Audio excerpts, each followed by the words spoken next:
les interventions des membres de l'autre côté de la Chambre. Et je dois dire que les remarques faites par l'opposition sont, comme d'habitude, sans fondement et totalement erronées, pour ne pas dire irresponsables. J'ai entendu parler de l'honorable Ramphel, je reviendrai sur ses propos plus tard, mais laissez-moi vous dire, Monsieur le Président, que je suis très heureuse. I'm really glad that there is this motion before the House today. A motion that was supposedly meant and canvassed to show government's ineffectiveness. But, Mr. Speaker, sir, I must say, the motion, as is obvious to all, has had a boomerang effect. It has, in fact, acted as a mirror, showing to these opposition members to what extent they are wrong in their thinking. And, Monsieur le Président, cette motion a démontré à quel point ils peuvent, eux, faire de la démagogie. Et, I must say, it has proved the hollowness of their distorted arguments and especially providing evidence of their lack of seriousness against the purposefulness that characterizes the government side. Oui, Monsieur le Président, la cacophonie qui les anime contraste fortement avec cette détermination qui nous caractérise de ce côté de la Chambre, de surmonter les défis, de surmonter tous les défis qui nous guettent. Monsieur le Président, je dois dire, en les écoutant, on a l'impression qu'ils ne sont nullement concernés par ce qui se passe dans le monde. Ils ne savent pas du tout qu'il y a eu la pandémie, qu'il y a eu une crise, qu'il y a la guerre. Non, ils vous parlent, ils viennent vous dire que rien ne marche ici sans avoir une idée de ce qui se passe ailleurs. Et là, on parle des Maldives, on parle des Seychelles, mais qu'est-ce que nous avons fait ici? Ça, ils ne semblent pas se rendre compte. Monsieur le Président, la question que je me pose, why the members on the opposite side of the House are so bent on criticizing this government and fly thus in the face of real, hard evidence? Monsieur le Président, I'm just thinking whether they are aware that we have vaccinated more than 1 million persons in Mauritius. Are they aware that the tourism sector from January to April has taken off again, and we have more than 243,000 tourists just for these few months that have reached Mauritius? Are they aware that our exports are on the rise? Are they aware of the subsidies that we are providing to the population on rice, flour, milk, oil, and LPG gas? Mr. Speaker, sir, we have provided support to the people during the confinement. We have gone out of our way. Unlike other countries where there have been salary cuts, here in Mauritius, we had the PRB report, with increases in salaries. We have reintroduced the subsidies on exam fees. And we've done so much, Mr. Speaker. So, franchement, on ne peut pas escamoter la vérité ou encore passer outre la réalité. What I feel is that these people are talking, but they are themselves not convinced about what they're saying. I heard the leader of the opposition as well. He doesn't seem to be very convinced in what he was saying himself. I've heard others as well. I'll come to them later on. Mr. Speaker, sir, let me now come to what I consider to be below-the-belt attack on the progressive march of this country on its development track. Les membres de l'opposition passent leur temps à objecter au projet de loi, au projet de développement d'envergure. Ils attribuent toujours d'autres motifs cachés au lieu de se concentrer sur les bienfaits qui en découlent. Nous parlons des projets d'envergure tels que le développement des réseaux routiers, l'extension des lignes du métro. Il ne faut pas oublier que nous sommes en train d'améliorer la qualité de vie, la qualité de service des Mauriciens, pour les Mauriciens. I believe, Mr. Speaker, sir, they do not have the moral right to refer to innovative projects as useless or unnecessary investments. Where Metro is concerned, Mr. Speaker, sir, ask the thousands of workers who commute to work and back without having to bear the frustrations caused by traffic jams. Dimanche dernier, nous avons vu l'engouement démontré par le peuple mauricien qui ont accueilli l'extension du service de 4 bornes à Phoenix. Et à propos du réseau routier, ces mêmes personnes qui passaient leur temps à venir au Parlement poser des questions sur la congestion routière, sur les déficits que le pays faisait à cause de la congestion routière. Aujourd'hui, quand nous arrivons avec un projet de réseau routier, ils trouvent que c'est trop, qu'on aurait dû ne pas faire ces dépenses. Can we, Mr. Speaker, sir, afford not to do these investments? Can we jeopardize the future of this country? Est-ce qu'on peut le faire sans compromettre notre avenir, Monsieur le Président? So, Mr. Speaker, sir, my question to these members of the opposition is, do they want to mortgage the future of generations to come? Because not investing today, Mr. Speaker, sir, would jeopardize the future of generations to come and hence the future of this very country. Yes, I understand there are pressing and competing priorities that require immediate short-term actions. And honourable members, do rest assured, these are being taken care of.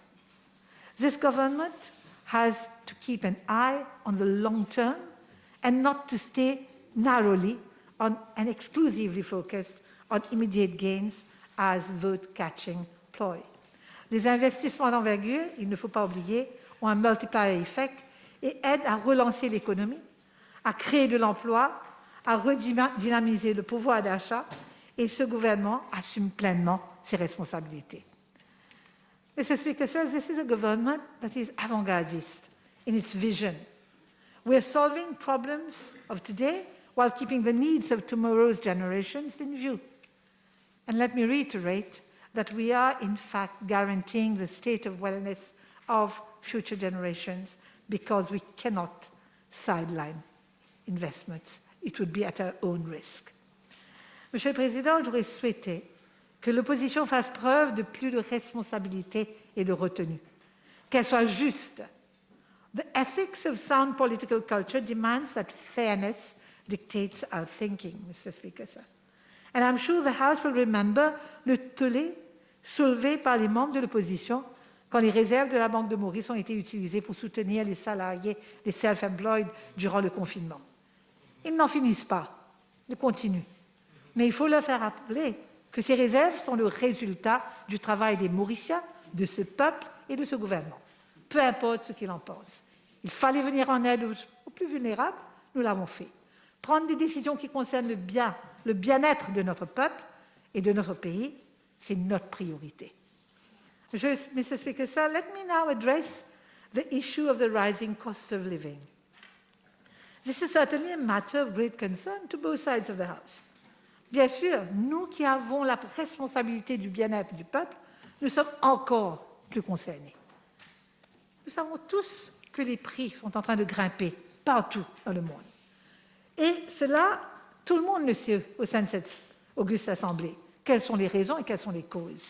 We all know that prices are bound to soar now that conflict between Russia and Ukraine has reached a point of no return. Economists are today confirming that the war has triggered a shock wave across the whole world economy. Obviously, the disruptions have directly impacted the price of commodities, especially that of oil and natural gas. Also, given that both of these countries are major exporters of wheat, it is equally inevitable that food costs should jump to new record heights. Nous savons tous que 30% de l'exportation mondiale du blé provient de ces pays. Ils sont également les plus importants producteurs de l'huile de tournesol. Monsieur le Président, il me semble ne pas savoir ce qui se passe ailleurs, ce qui se passe en France, ce qui se passe en Amérique, comme mon collègue l'honorable Ramano vient de faire ressortir. Le problème des prix qui grimpent, c'est un problème mondial. Mais nous autres, à Maurice, nous sommes en train de prendre toute une série de mesures. Le Premier ministre l'a indiqué lors de la PNQ il y a 2 semaines de cela, toute la série de mesures que ce gouvernement a pris afin d'aider le peuple, mais aussi, surtout, les plus vulnérables. We are not the only country facing such crisis. No country is spared, from the heavily indebted, low-income countries to the highly developed ones. Nul n'est épargné, Monsieur le Président. The World Trade Organization has clearly demonstrated the impact in Europe, Latin America, Africa, and so on. Indeed, apart from being hit hard by the impact of COVID-19 on the supply chains, countries are now facing a severe spike in energy prices and the surging prices of other commodities. Le contexte mondial le démontre clairement, Monsieur le Président. The World Bank has warned that a number of countries are facing the risks of debt distress, and there are a number that would not be able to pay back their debt. We are not facing such a scenario, Mr. Speaker, sir. Monsieur le Président, les Mauriciens out there are very well aware of this. The average Mauritian knows this truth. An average Mauritian is aware of the impact of these two problems, the COVID-19 and Ukraine war. And they're well read. They have an international outlook and can also see what is happening in other parts of the world. And I'm sure they will not be misled by the opposition. Monsieur le Président, in short, I must say, Mauritians are imbued with a high degree of reasonableness, which unfortunately doesn't seem to be the case for some on the other side of this House. Que voulez-vous, Monsieur le Président? La raison n'est pas un trait qui touche tout le monde. Il y a des gens qui sont toujours prêts à inciter d'autres à faire du désordre. Nous avons vu ce qui s'est passé il y a quelque temps déjà. Et cela simplement pour avoir a political mileage. This has never been and will never be the appendage of democracy. Monsieur le Président, venir dire que c'est la colère du peuple qui a mené les gens sur la rue n'est certainement pas exact. Nous savons ce qui s'est passé. Nous avons même vu des endroits où on avait entassé des pneus à être véhiculés, à être transportés, à être jetés dans certaines rues. Et il y a eu des gens qui ont même dit qu'ils ne connaissent même pas ces gens qui sont là. Alors il y a eu tout un travail qui a été fait et je trouve cela vraiment très, très décevant. Les gens s'interrogeaient dans les quartiers sur l'identité de ces énergumènes qui venaient avec du feu, avec des pneus, avec des matelas aussi, me dit-on. Monsieur le Président, je constate que nos amis de l'autre côté de la Chambre se font les garants de l'équité, de l'inclusion. En les écoutant, on penserait volontiers qu'ils voudraient se faire les porte-parole des gens au bas de l'échelle. Qu'ils revendiquent ce droit, c'est tout à fait légitime. Mais de là, venir taxer ce gouvernement de ne pas honorer nos engagements vis-à-vis de ceux-ci, c'est là tout à la fois dommage et malhonnête. Le gouvernement a pris toute une série de mesures afin de venir en aide aux plus vulnérables, aux plus démunis. Monsieur le Premier ministre l'a souligné lors d'une PNQ, je vous disais tout à l'heure, tout ce que nous avons fait, l'augmentation de la pension de retraite, qui coûte des milliards à l'État. Ben vous savez, ces mêmes personnes, qu'est-ce qu'ils avaient dit quand on avait fait la proposition? Ils étaient criés haut et fort que ce n'est pas possible, c'est impossible de faire cela. On va dilapider les fonds de l'État, on ne peut pas faire des choses pareilles. Ensuite, quand on est venu, il y a quelque temps, dire qu'on va augmenter, avant les élections, les prix, la pension, ils sont venus dire non, on est en train de mentir, ce n'est pas possible. Pourtant, Monsieur le Président, c'est une réalité aujourd'hui. Et ces mêmes personnes étaient venues par la suite dire que bon, aujourd'hui, qu'est-ce qu'ils viennent nous dire? Qu'on doit tout de suite augmenter. On doit tout de suite le faire. Parce que aujourd'hui, en disant cela, ils pensent récolter un soutien dans la population. Un soutien qu'ils n'auront jamais, Monsieur le Président. Nous venons de le voir. Ils sont en train de nous dire d'aller vers les élections. Le peuple pourra se manifester en votant. Il vient de faire un sondage, n'est-ce pas? On a vu le week-end, on a vu les résultats de ce sondage. Je préfère ne pas aller dans les détails pour ne pas prendre le temps de la Chambre. Mais je pense que ce serait bien de les conseiller d'aller faire une petite lecture du week-end de la semaine dernière. Page 5, me dit-on. Monsieur le Président, l'introduction des subsides chez les examens des CHSI. Vous savez combien ça coûte à l'État? Environ 300 millions. mais nous l'avons fait parce que nous croyons que c'est important. Nous voulons aider le peuple. Nous voulons que les parents puissent assurer que les enfants puissent compléter leurs études correctement. La gratuité de l'enseignement supérieur, Monsieur le Président. Tout cela a été fait pour aider le peuple. Les livres, Monsieur le Président, à l'école, de grade 1 à grade 9, sont offerts par l'État. Je ne vais pas aller sur les prix.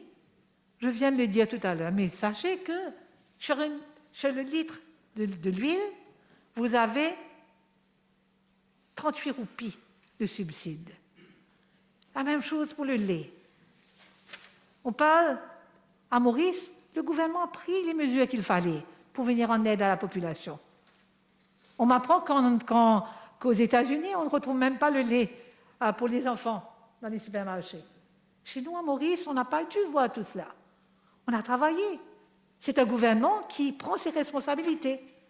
Je n'irai pas dans les détails pour les denrées de base, mais on a tout fait pour venir en aide à la population. Peu importe ce que l'opposition veut faire passer comme message, cette mésinformation ne va pas impressionner le peuple mauricien.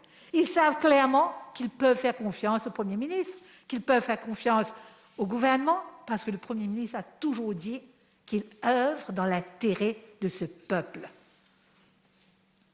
Monsieur le Premier ministre, Monsieur le Président,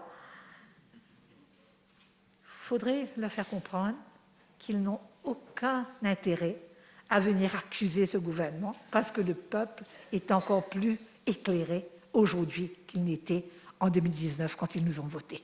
Aujourd'hui, ils savent que they have a caring government and a government that is aware of the responsibilities that it has and is going to work to do away with absolute poverty created by the former governments.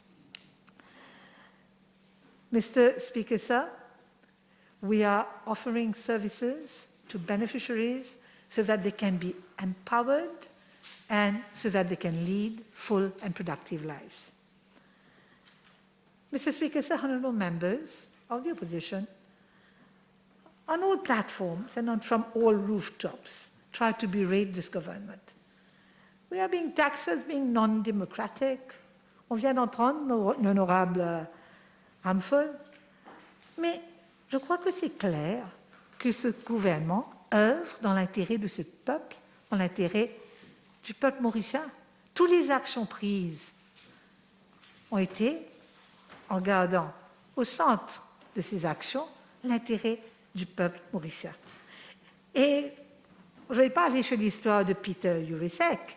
Je crois que le Premier ministre a clairement expliqué l'histoire au cours de la réponse parlementaire. Mais j'ai comme l'impression que malgré tout, malgré toutes ces explications, les membres de l'opposition sont still stubbornly stuck, entangled and mired in their misconceptions, Mr. Speaker, sir.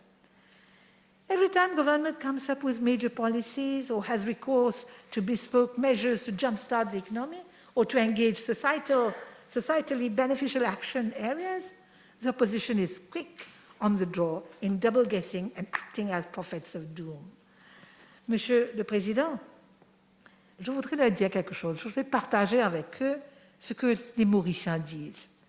And I will just quote what has been told to me a few days back.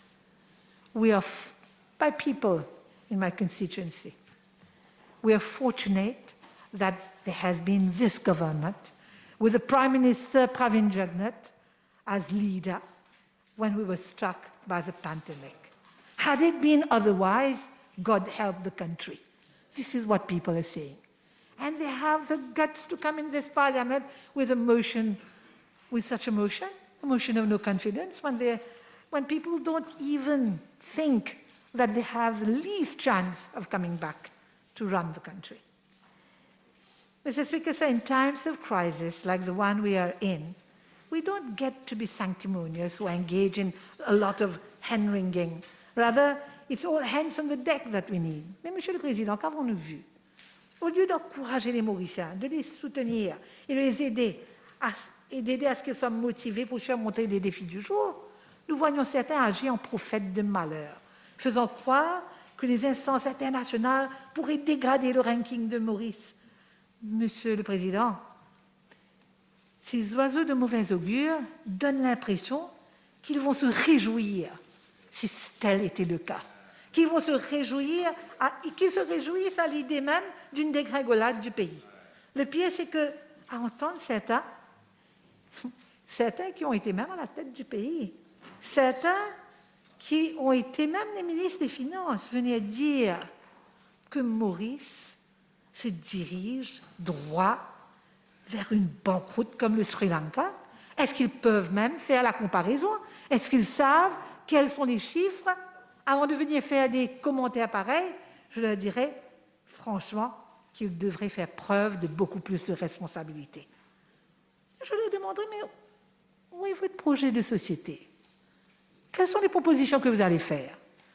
Enfin, au lieu de tout le temps venir critiquer, vous auriez peut-être pu venir avec des propositions concrètes, mais peut-être attendent-ils qu'il y ait consensus dans leur rang avant de venir avec des propositions.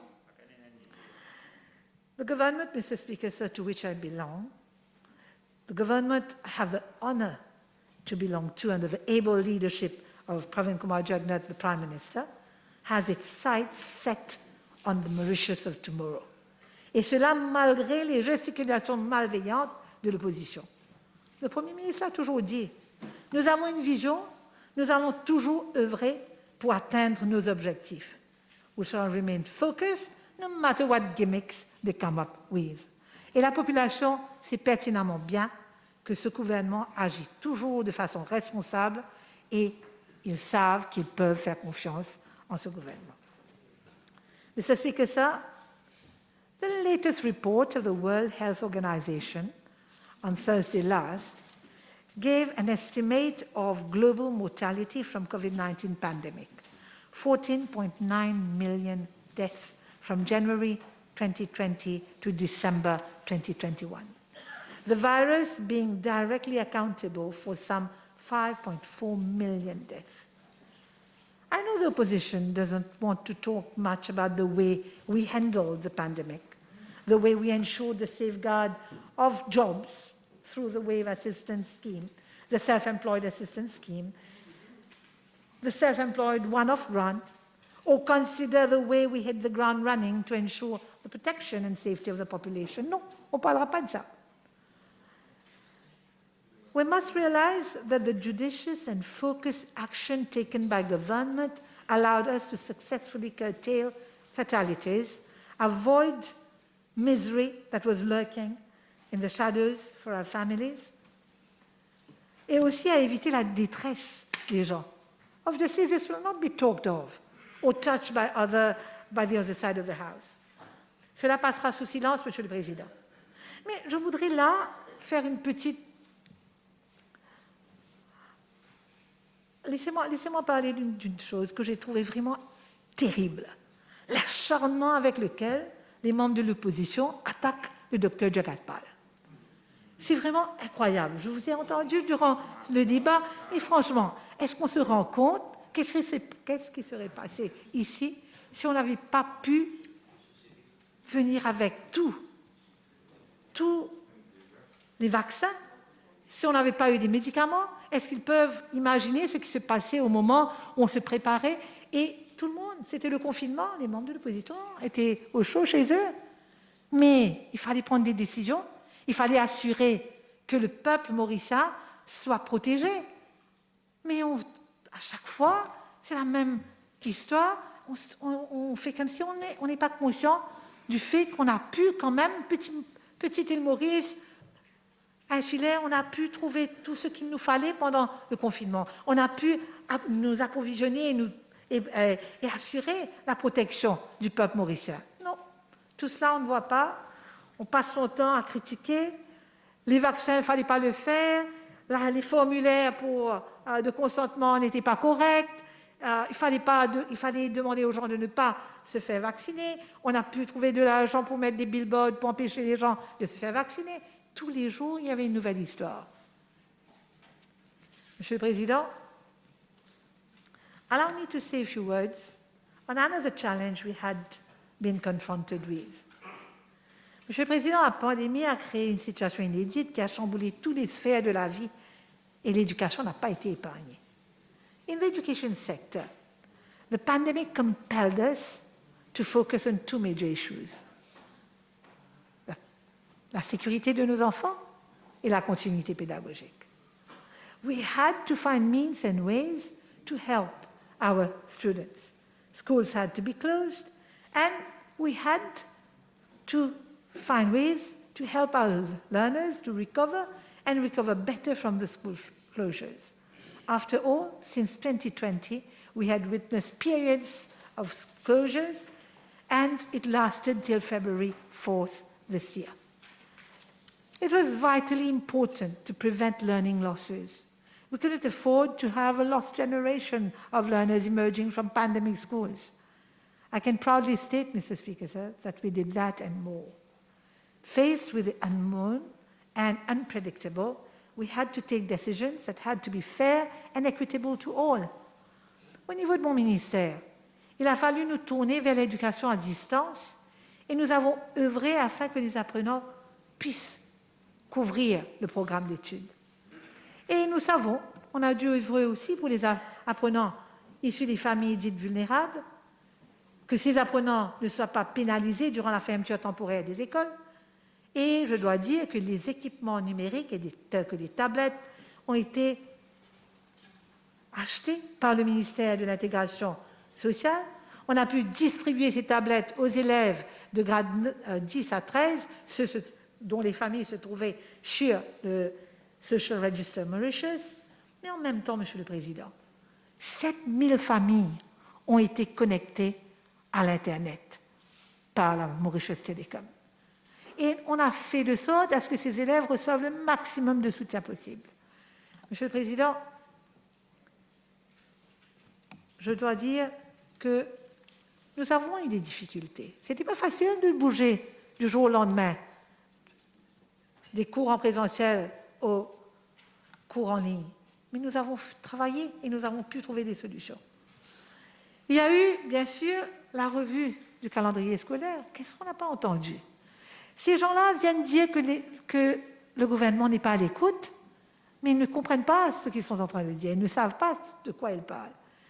On a dû étendre le calendrier scolaire, changer le calendrier scolaire, repousser les examens en 2021 afin de permettre à nos enfants de pouvoir couvrir le programme d'études et prendre les examens d'une façon bien plus confiante. Il y a eu des gens qui se sont... Sorry? 3 minutes to come. Okay. So what I want to say is that we had done the maximum.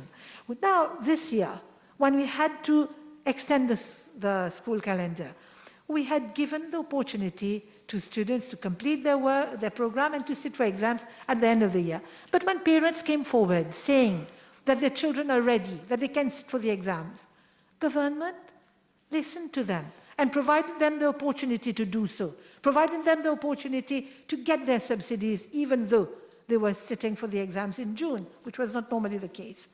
And, Mr. Speaker, sir, when they were given this opportunity, we had also mentioned that we felt that they had to take time and they had to complete their program. Vous savez, tout ce tapage qu'on a fait, ben, vous savez combien d'élèves ont pris part aux examens en juin? 300 élèves de la School Certificate et environ 660 du High School Certificate. Et le reste des 16 000, 18 000 élèves ont décidé, comme on l'avait prévu, de prendre les examens à la fin de l'année. Monsieur le Président, nous avons beaucoup fait et je voudrais terminer en disant que, en guise de conclusion, Monsieur le Président, il est important que je fasse ressortir que nous vivons à une époque où nous sommes assiégés des conditions sans précédent et certainement imprévisibles et indésirables. Néanmoins, il nous incombe de faire face à ces conditions nouvelles d'une façon responsable. Nous avons la responsabilité vis-à-vis de la population et nous avons un devoir sacré à accomplir le moment même qu'on devient les élus du peuple. Nous sommes donc des gardiens de la bonne gouvernance. En tant que gouvernement, nous sommes conscients de notre responsabilité et nous sommes absolument motivés pour travailler dur afin d'éviter une situation demain encore plus pénible.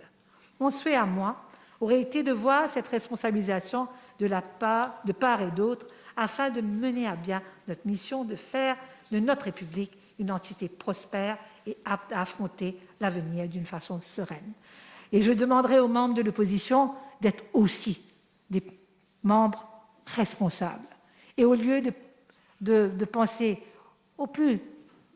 à une situation très noire et sombre, de venir en aide aux gens et de leur aider à surmonter ces problèmes au lieu de rendre la situation encore plus difficile. Merci, Monsieur le Président.